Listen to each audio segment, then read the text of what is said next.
लेकिन मैं एक जगह पे गया जो जगह है काबुकिचो। काबुकिचो टोक्यो में ही है। शिंजुकू सिटी है वहाँ, बहुत मशहूर, उससे पास है। शिंजुकू और शिबुया दोनों जगहों के पास है वो। तो काबुकिचो को रेड लाइट एरिया भी कुछ लोग कह देते हैं, पर वो मल्टीपल रीजन से मशहूर है। वो जापानीज़ माफिया का सारा धंधा वहाँ से चलता है। क्या जापानीज़ बात है। माफिया को कहते हैं याकुज़ा। तो याकुजा, नाम भी बहुत बढ़िया है। अच्छा। इनफैक्ट उसकी बहुत बड़ी हिस्ट्री है। वहाँ पे एक बहुत ऊंची एक बिल्डिंग थी। याकूब चा हम कहते थे, याकुचा अच्छा है। वहाँ पे भी है मामला। तो लेकिन वहाँ पे मतलब वो बहुत पावरफुल है, अनटचेबल टाइप का है याकुज़ा। और वो इसलिए क्योंकि वो पुलिस और सब, मतलब वहाँ पे करप्शन है। मुझे वहाँ मतलब लोकल लोगों ने बताया कि वो दे आर वेल पेड। तो वहाँ ये भी धंधे हैं कि आप उस काबू चिको वाले इलाके में आप जाएंगे तो आपको हो सकता है कुछ रेस्टोरेंट्स मिले। तो हमारा जो लोकल गाइड टाइप का एक व्यक्ति था, उसने ये कहा कि आप, मैं सजेस्ट करूँगा यहाँ खाएं नहीं। जनरली जापान में ये नहीं होता है और यहाँ भी हर जगह नहीं होगा आपके साथ, पर कभी कभी हो सकता है कि आप एक दुकान में घुसेंगे और आपको एक मेन्यू कार्ड दिखाया गया और आपने ऑर्डर किया और उसके बाद बिल उससे 10 गुना ज़्यादा आया। आप कहेंगे ये तो नहीं था, फिर आपको दूसरा मेन्यू कार्ड दिखाया जाएगा, सेम चीज़ का होगा, प्राइस 10x होगा। ओह, बोले आपको यही दिखाया गया था। तो बोलेंगे कि आप तो फ्रॉड कर रहे हैं। बोले आपको लग रहा है तो what are you gonna do about it? Call the कुछ पुलिस। तो आप पुलिस को कॉल करेंगे, पुलिस मिली आएगी ही भगत। नहीं, वहाँ आती ही नहीं है उस उतने एरिया में। अच्छा, उस जगह पर आ, एक चीज़ और बड़ी मज़े की लगी, जैसे गैम्बलिंग जो है वहाँ पर इलीगल है। तो काबुचिको में कुछ एक बड़ा सा इंस्टीट्यूशन दिखेगा आपको, ऐसे बहुत बड़ी इमारत है और एक पिन बॉल टाइप का एक गेम होता है। छोटे छोटे पैलेट्स होते हैं, मतलब हाँ हाँ बॉल टाइप के, वो आप खरीदेंगे और उनको आपको एक सर्टेन होल में डालना है एक साथ। अगर वो आपने लग गया तो उसमें से जैकपॉट निकल सकता है। साल में एवरेज 3 लोगों का निकलता है वो, उतना बड़ा जैकपॉट। और उसमें खूब सारी बॉल्स निकलती हैं, तो वो आप बॉल से बॉल जीतते हो, कहने का मतलब ये है। पर एक छोटी सी बिल्डिंग है एडजेसेंट वहाँ पे, जहाँ पे आप वो बॉल्स कलेक्ट करके लेके जाओगे तो आपको पैसा मिलेगा। ओह, तो वो उस तरह का सिस्टम है कि एक बिल्डिंग में सिर्फ बॉल का गेम होता है, पैसा वहाँ से नहीं जो मिलता। लीगल है। हाँ, और हाथी के दो दांत बिल्डिंग वाला और हिसाब पैसे है। वाला सिस्टम अलग कर रखा है वहाँ, वो बिल्कुल खाली रहती है। और बताया गया लोग कि ऑफिस में पूरा हार्डवर्क, प्रोडक्टिव कंट्री है ना, करने के बाद लोग आते हैं अक्सर फ्राइडेज़ को। वैसे तो शाम को भी लोग 2 घंटा रोज़ खेल के अपना लक आजमा के जाते हैं, क्योंकि कॉम्पिटिटिव दुनिया है और सबको वहाँ लाइफस्टाइल और वो मेंटेन करना है।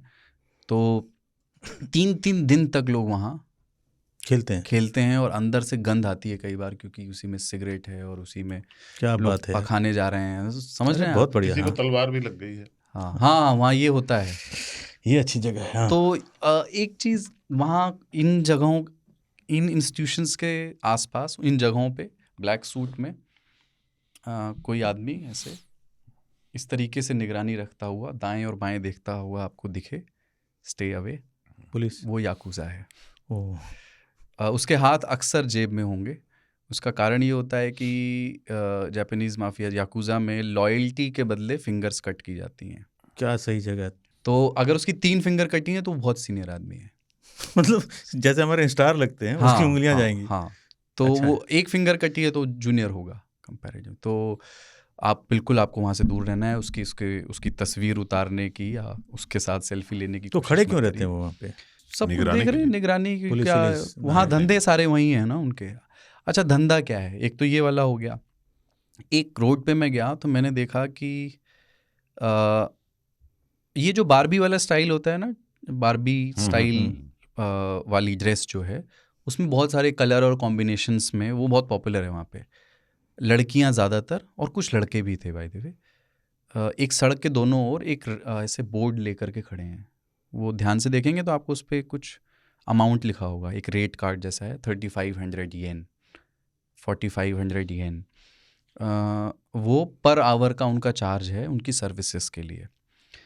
वो सर्विसेज सेक्सुअल नहीं है। ये सभी लोग बच्चे हैं, मतलब मुझे नहीं लगता कोई 18 से ऊपर है, वो 16-15 इस उम्र के हैं। और ये उन middle class, lower middle class family से आते हैं जो यहाँ एक्स्ट्रा इनकम के लिए आते हैं। ये सर्विस कहलाती है rent a friend. Oh, since इतना लोनलीनेस लोनलीस्ट है। देश है लो, वो। Yes, yes. लोनलीनेस बहुत बड़ा प्रॉब्लम है वहाँ। लोग आते हैं घंटे भर के लिए आपको रेंट करेंगे और इस तरह की सर्विस में जो आपका फ्रेंड जिसको रेंट किया, आप कहीं भी ले जाएं, मतलब उसको डेट पे ले जा सकते हैं, रेस्टोरेंट में बैठ सकते हैं, उसका जो पेमेंट होगा वो आप ही करेंगे, पर वो आपसे बहुत ज़्यादा बात नहीं करेगा, सुनेगा ही अधिक, हाँ ना टाइप सुनने के लिए ही होते हैं हाँ वो। हाँ, तो वो इमोशनली इन्वॉल्व नहीं होगा। बट इसका जो प्रीमियम, तो ये तो इंडिविजुअल लोग हैं जो अपनी कमाई के लिए वहाँ खड़े हैं और उनको खड़े होने के लिए याकूज़ा ने जो भी है छूट दी हुई है। बट इसका जो प्रीमियम वर्जन है वो याकूज़ा कंट्रोल करता है, ओके। जिसमें इमोशनल और तरह के इन्वॉल्वमेंट भी रहते हैं, पर वो और उसमें बाकायदा एक मॉडलिंग इंडस्ट्री, आप उन बिल्डिंग के सामने जाएंगे ना, 4-5 मॉडल्स के चेहरे चल रहे होंगे, मेल फीमेल बोथ, मतलब जो भी आप रेंट करना चाहें, और वो $50,000 चलती रहती है, हाँ, डिस्प्ले में उनकी पिक्चर लगी पिक्चर्स होती है। लगी रहती हैं बाकायदे, वो स्टार्स हैं। कुछ नहीं छोड़ो, तुम पूरा घूम फिर के मस्ती जी। करके चले अकेले अकेले। जी हाँ, मैं देख वो समझ के अकेला आया। देश है, वहाँ लोग अकेले रहते हैं, हाँ ज्यादातर लोग टोक्यो में अकेले रहते हैं। हाँ वो एक ऐसा देश है जो कि अब शादी ही नहीं करता। वो एक ऐसा देश है जिसकी जनसंख्या लगातार जी, घट रही बूढ़ी हो गिरते रही। गिरते खत्म हो जाने की संभावना है। पर इन सब से लड़ने के लिए वहाँ की सरकार बहुत तरह के इंसेंटिव दे रही है कि आप जो है हाँ जिंदा रहो, और वो दुनिया भर के लोग अब वहाँ जा रहे हैं कि भाई काम करने के लिए भी तो लोग चाहिए। बूढ़े बहुत हैं, अच्छी हेल्थ केयर है तो और भी बूढ़े जिंदा रह रहे हैं।